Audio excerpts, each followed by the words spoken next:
hasil debat, baik nanti perdana atau nanti di debat-debat berikutnya, akan mempengaruhi segmen masyarakat yang ini, yang undecided voter ini, yang mereka belum menentukan pilihan.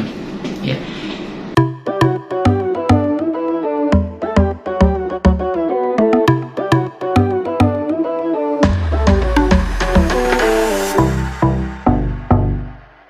Halo teman-teman, bertemu lagi dengan saya di RC13 Channel. Apa kabar semuanya? Semoga Anda dan kita semua baik-baik saja, tetap semangat menjalankan aktivitas hidup.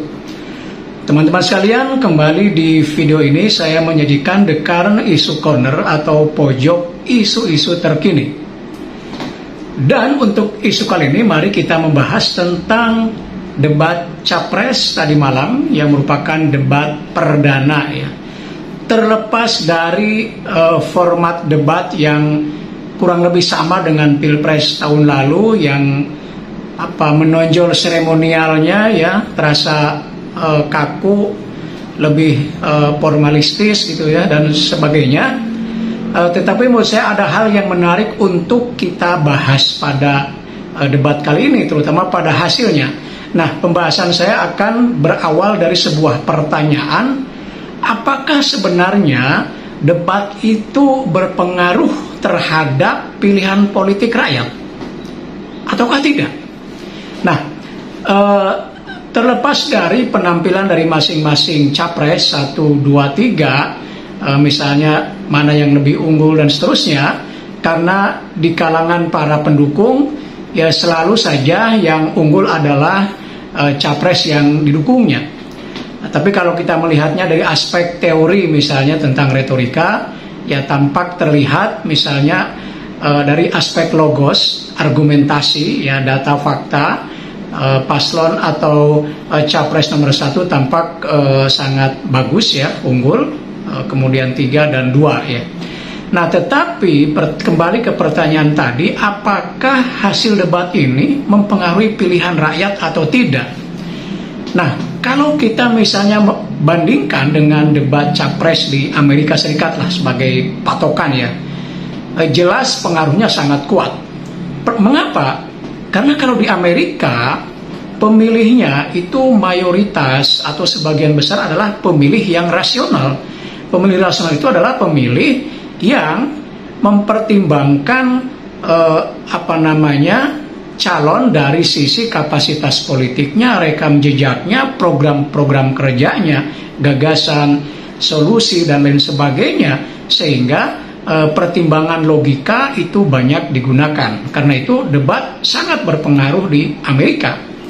Nah, di Indonesia tampaknya kalau kita lihat ya berbagai data ya, bahwa para pemilih Indonesia sebagian besar adalah pemilih-pemilih tradisional, lawan dari pemilih yang rasional, di mana pemilih tradisional itu lebih mengedepankan ikatan-ikatan emosional, primordialistik dan seterusnya, dan tidak begitu mementingkan atau menekankan aspek yang tadi itu gagasan dan lain sebagainya. Nah, karena itu dalam konteks ini, maka debat capres kurang begitu berpengaruh atau tidak berpengaruh secara signifikan. Ya mungkin ini nanti bisa disurvei ya, pengaruhnya seberapa besar. Tetapi ada hal yang perlu kita cermati ya. Misalnya ya, dari hasil survei Kompas ya, meskipun survei menunjukkan bahwa pasangan 02 itu unggul dengan 39, sekian persen, lalu 01 dengan 16, sekian persen dan seterusnya yang 3 ya. Nah, yang perlu kita cermati adalah angka kalangan atau masyarakat yang belum menentukan pilihan atau undecided voters.